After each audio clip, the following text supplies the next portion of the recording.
And బీఆర్ఎస్తో తెలుసు.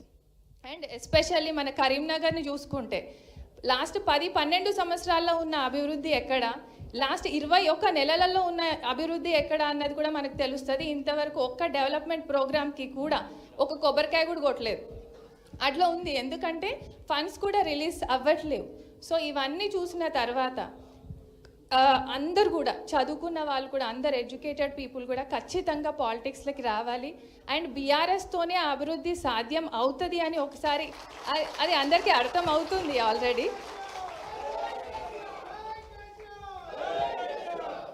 So అందుకోసమనే నేను బీఆర్ఎస్ పార్టీని ఎంచుకున్నాను అండ్ ఇందులో జాయిన్ అవ్వడానికి కూడా వచ్చాను. అందరు అదే అడుగుతున్నారు, ఎందుకు ఇప్పుడు ఈ టైంలో ఎవరు ఎక్కువ జాయిన్ అవ్వరు, మీరు ఎందుకు జాయిన్ అవుతున్నారు అని. ఎందుకంటే అందరికీ అర్థమవుతుంది స్టేట్ ఎక్కడి నుంచి ఎక్కడికి పడిపోతుంది అన్నది.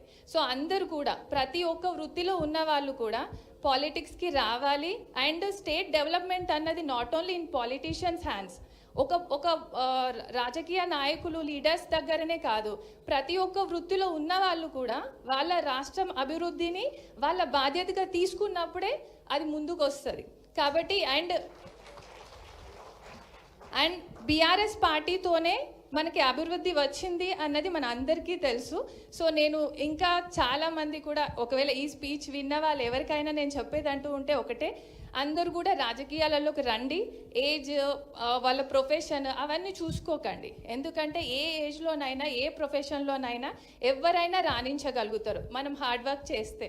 కాబట్టి అందరూ కూడా రాజకీయాలలోకి రావాలి. అండ్ ఇప్పుడున్న పరిస్థితుల్లో మన స్టేట్కి న్యాయం చేయగలిగింది అంటే మాత్రం బీఆర్ఎస్ పార్టీ. సో అందరినీ కూడా నేను అదే సజెస్ట్ చేస్తున్నాను. Thank you very much. జై తెలంగాణ. థ్యాంక్ యూ అమ్మ, చాలా గొప్ప విషయాలు చెప్పడం